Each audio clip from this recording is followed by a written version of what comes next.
യേശുവിൽ ഏറ്റവും പ്രിയപ്പെട്ടവരെ, ഡെയിലി ബ്ലെസ്സിങ്ങിലൂടെ ദൈവവചനം കേൾക്കുകയും പ്രാർത്ഥിക്കുകയും ചെയ്യുന്നവരാണ്.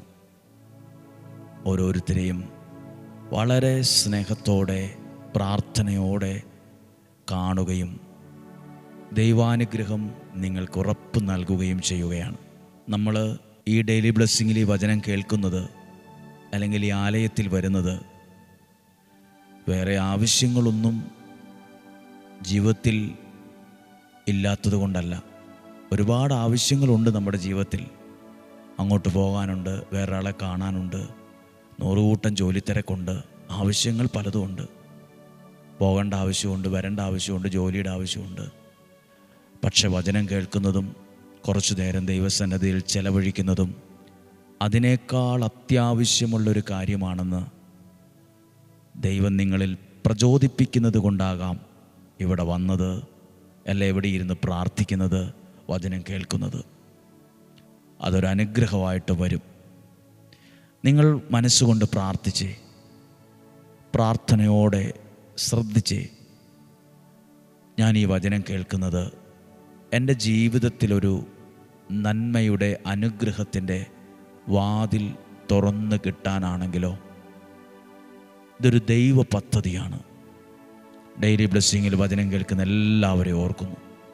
പ്രത്യേകിച്ച് ഈ ഓഗസ്റ്റ് മാസം നമ്മൾ ലക്ഷക്കണക്കിന് കുഞ്ഞുങ്ങൾക്ക് വേണ്ടി ഇടമുറിയാതെ പ്രാർത്ഥിച്ച മാസമാണ്. അവരുടെ പേരുകളും ഫോട്ടോയും നിയോഗമൊക്കെ പ്രാർത്ഥിക്കുന്ന ബലിപീഠത്തോട് ചേർത്ത് വച്ച് പ്രാർത്ഥിച്ചൊരു മാസമാണ്.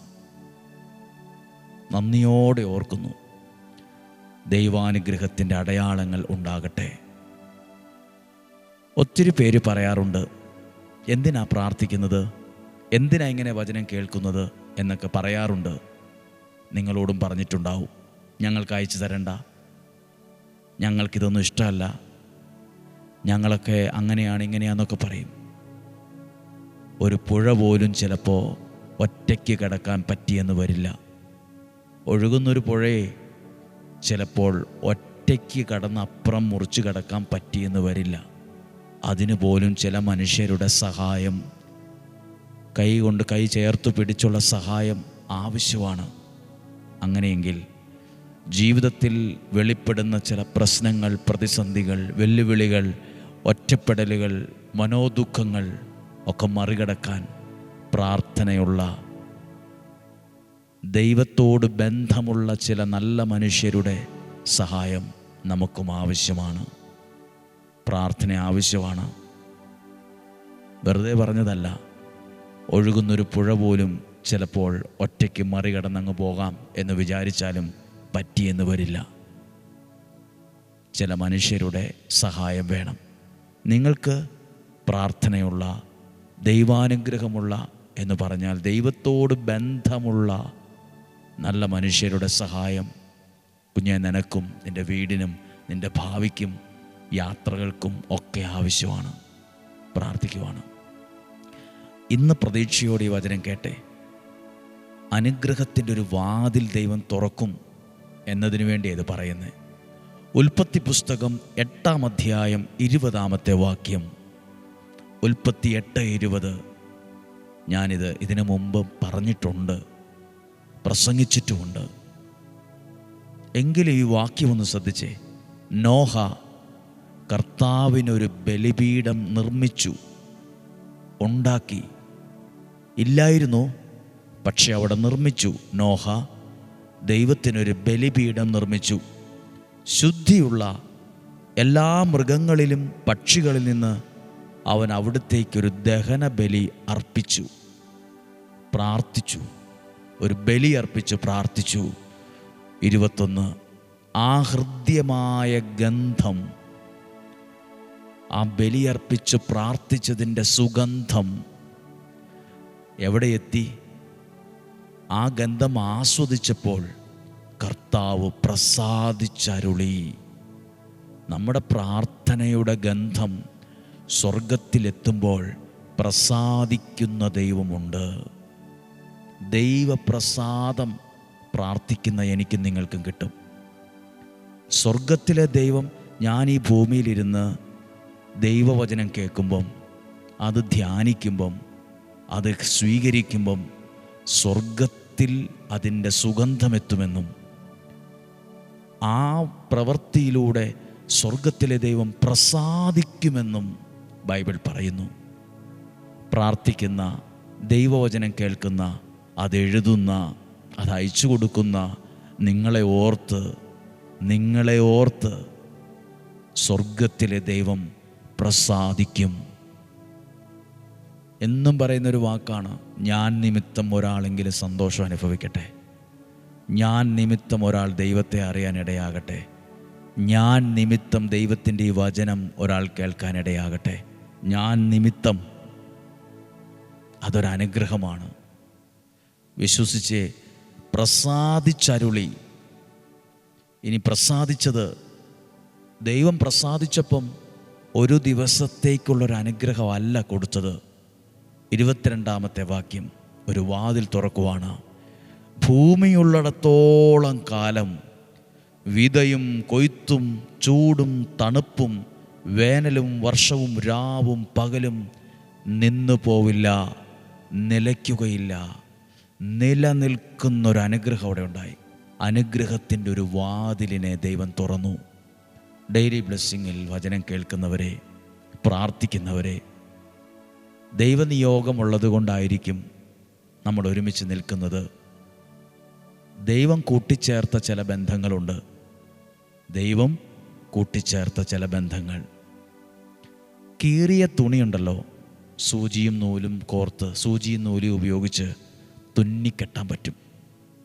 ഇതുപോലെ സത്യസന്ധമായൊരു പ്രാർത്ഥന നിങ്ങൾക്ക് കിട്ടിയാൽ, ദൈവത്തിൻ്റെ വചനം നിങ്ങൾ ധ്യാനിച്ചാൽ, നിങ്ങളുടെ വേദനകളും സങ്കടങ്ങളും പരാജയമൊക്കെ മാറ്റി അത് പ്രാർത്ഥനയുടെ നൂലുകൊണ്ട് വീണ്ടും തുന്നിക്കെട്ടാൻ പറ്റും. ആ വിടവ് നികത്താൻ പറ്റും. അതിന് ഞങ്ങളൊക്കെ സാക്ഷികളാണ്. ചില കീറലുകൾ ജീവിതത്തിലുമുണ്ട്. അതിനെ തുന്നിക്കെട്ടണം. അതിനു വേണ്ട സൂചി നൂലുമാണ് ഓരോ ദിവസത്തെയും പ്രാർത്ഥനയും വചനമൊക്കെ. അത് സന്തോഷമേ നൽകത്തുള്ളൂ, അത് അനുഗ്രഹമായിട്ടേ മാറത്തുള്ളൂ. പ്രാർത്ഥന സ്വർഗത്തിലെത്തിയപ്പം ദൈവം പ്രസാദിച്ചു എന്നാണ്. പ്രസാദിച്ചു എന്ന് മാത്രമല്ല, പ്രസാദിച്ചിട്ട് നിലനിൽക്കുന്നൊരനുഗ്രഹത്തെ ഉറപ്പ് കൊടുത്തു. ഭൂമി ഉള്ളിടത്തോളം കാലം. 9-ാം അധ്യായം 1-ാമത്തെ വാക്യം ഒന്ന് വായിച്ചേ.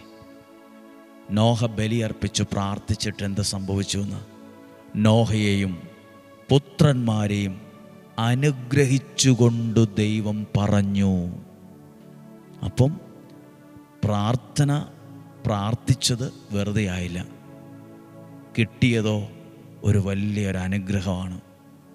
നിങ്ങൾ ഈ ആലയത്തിൽ വന്നത്, അതിനുവേണ്ടി മുടക്കിയ പണം. ഞങ്ങൾ ഇപ്പോൾ പ്രാർത്ഥിക്കുന്നൊരു പ്രാർത്ഥനയുണ്ട്. കർത്താവേ, ഈ ആലയത്തിലേക്ക് വരാൻ അവരെടുത്ത സമയം മണിക്കൂറുകളാണ്. ആ സമയം അവർക്ക് അനുഗ്രഹമാകണമേ. ഈ ആലയത്തിലേക്ക് വരാൻ അവർ കാറിന്, ടാക്സിക്ക്, ബസ്സിന്, ട്രെയിനൊക്കെ ഇവിടെ വരാൻ നല്ല പൈസയായിട്ടുണ്ട്. ആ പണം അവർക്കൊരനുഗ്രഹമാകണമേ. അവരിങ്ങോട്ടേക്ക് വരാൻ അവർ ഭക്ഷണം കഴിച്ചു, ഹോട്ടലിൽ കയറി ഭക്ഷണം കഴിച്ചവരുണ്ട്. അതിനുവേണ്ടിയും പണം ചിലവായിട്ടുണ്ട്. ആ പണം ദൈവവചനം കേൾക്കാനും പ്രാർത്ഥിക്കാനും മുടക്കിയ സമയവും മുടക്കിയ പണവും നിങ്ങൾക്കൊരനുഗ്രഹമായിട്ട് മാറും. ദൈവം നിങ്ങളെ അനുഗ്രഹിച്ച അനുഭവമായിട്ട് മാറും. ഒരു ടൂറായിട്ടും ഒരു പ്രോഗ്രാമായിട്ടും വരാതിരുന്നാൽ മതി.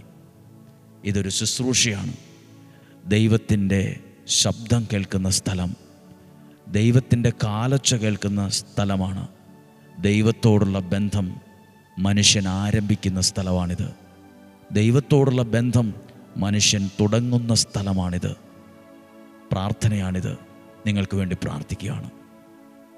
എല്ലാ ആവശ്യങ്ങളെയും മനസ്സിൽ ഒന്ന് അക്കമിട്ട് കണ്ടേ. 1, 2, 3 പ്രാർത്ഥിച്ച്, കർത്താവേ, ഞാൻ ഈ വചനം കേട്ടപ്പം എൻ്റെ ജീവിതം, എൻ്റെ കുടുംബം, ജീവിത പങ്കാളി, മക്കൾ, കുഞ്ഞുങ്ങളുടെ ആരോഗ്യം, അവരുടെ ഭാവി, വിദ്യാഭ്യാസം, സാമ്പത്തികം, ബിസിനസ്, കുടുംബ ബന്ധങ്ങൾ, ബന്ധുമിത്രാദികൾ, രോഗികളായിട്ടുള്ളവർ, ഹോസ്പിറ്റലിൽ കഴിയുന്നവർ, അയൽവക്കങ്ങളിലുള്ളവർ, വീടിരിക്കുന്ന സ്ഥലം, അതിൻ്റെ ഓരോ മുറികൾ, ചുറ്റുവട്ടങ്ങൾ, അയൽവക്കങ്ങൾ, കയറി വരുന്ന വഴി, ഓടിക്കുന്ന വാഹനം, എല്ലാത്തിൻ്റെ മേലും ദൈവത്തിൻ്റെ പ്രസാദം ഉണ്ടായിരിക്കട്ടെ. ഗോഡ്സ് ഫേവർ, ദൈവത്തിൻ്റെ പ്രസാദം, ഗോഡ്സ് ഫേവർ, ദൈവത്തിൻ്റെ പ്രസാദം ഉണ്ടായിരിക്കട്ടെ. നമ്മുടെ കർത്താവ് ഈശോ മിശിഹായുടെ കൃപയും പിതാവായ ദൈവത്തിൻ്റെ സ്നേഹവും പരിശുദ്ധാത്മാവിൻ്റെ സഹവാസവും കൂടെ ഉണ്ടായിരിക്കട്ടെ. ഇന്ന് നിങ്ങളുടെ ആരുടെയെങ്കിലും ജന്മദിനമാണോ? നിങ്ങളെ ഓർത്ത് പ്രാർത്ഥിക്കുന്നു. നിങ്ങളുടെ ജീവിതത്തിലെ നല്ല ഒരു കാര്യത്തിന് നിങ്ങൾ തീരുമാനമെടുക്കാൻ അടുത്തിരിക്കുവാണോ? അനുഗ്രഹമാവും. ദൈവം പ്രസാദിക്കും.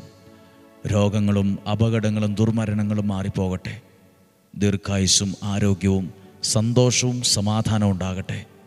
പരിശുദ്ധാത്മാവ് നിങ്ങളെ നയിക്കട്ടെ. പരിശുദ്ധാത്മാവ് നിങ്ങളെ സഹായിക്കട്ടെ. എല്ലാവിധ തിന്മയുടെ സ്വാധീനങ്ങൾ ഞങ്ങളെ സംരക്ഷിക്കണമേ. ഒരു ദോഷവും വരികയില്ല, ഒരു തിന്മയും വരികയില്ല, ഒരനർത്ഥവും നിൻ്റെ കൂടാരത്തെ തൊടുകയുമില്ല. എൻ്റെ ദൈവത്തിൽ ഞാനത് വിശ്വസിക്കുന്നു.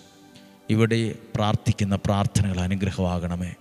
കൽക്കുരിശിൽ എണ്ണയൊഴിച്ച് പ്രാർത്ഥിക്കുന്നത്, മുട്ടിലിഴഞ്ഞ് പ്രാർത്ഥിക്കുന്നത്, നിയോഗ കൊന്ത ചൊല്ലി പ്രാർത്ഥിക്കുന്നത്, നിയോഗത്തിരി കത്തിച്ചു വെച്ച് പ്രാർത്ഥിക്കുന്നത്, എല്ലാ ശുശ്രൂഷകളും അനുഗ്രഹമായി തീരട്ടെ. ഇന്നും ജീവിക്കുന്ന യേശുവിൻ നാമത്തിൽ പ്രാർത്ഥനയോടെ നിങ്ങളെ അനുഗ്രഹിക്കുന്നു, ഇപ്പോഴും എപ്പോഴും എന്നേക്കും. ആമേൻ. ദൈവം അനുഗ്രഹിക്കട്ടെ. പുതിയ മാസത്തിലേക്കൊക്കെ നമ്മൾ പ്രവേശിക്കാൻ ഒരുങ്ങുവാണ്. സെപ്റ്റംബർ മാസത്തിലേക്ക് ഒരുങ്ങുമ്പോൾ സെപ്റ്റംബർ 1-ാം തീയതി മുതൽ ഒക്ടോബർ മാസത്തെ നിയോഗ പ്രാർത്ഥനയ്ക്ക് ഒരുങ്ങുന്നൊരു മാസമാണ്. കൂടുതൽ വിവരങ്ങൾ നിങ്ങളെ അറിയിച്ചു കൊള്ളാം. ഈ പ്രാവശ്യത്തെ നിയോഗ പ്രാർത്ഥന ഏറെ ഒരുക്കത്തോടും പ്രാർത്ഥനയോടും കൂടെ നടത്തുവാൻ ആഗ്രഹിക്കുന്നുണ്ട്. ഈ വർഷത്തെ നിയോഗ പ്രാർത്ഥന നേർന്നുള്ള നിയോഗ പ്രാർത്ഥനയാണ്. കൂടുതൽ വിവരങ്ങൾ ഓരോ ദിവസവും പ്രാർത്ഥനയിൽ നിങ്ങളെ അറിയിച്ചു കൊള്ളാം. നിങ്ങളുടെ പ്രാർത്ഥനയിൽ ഞങ്ങളെ ഓർക്കണമേ എന്ന് അപേക്ഷിക്കുന്നു. നാളെയും 5:30 കാണുന്നത് വരെ സ്വർഗത്തിലെ ദൈവം എന്നെയും നിങ്ങളെയും സൂക്ഷിക്കട്ടെ. ആമേൻ.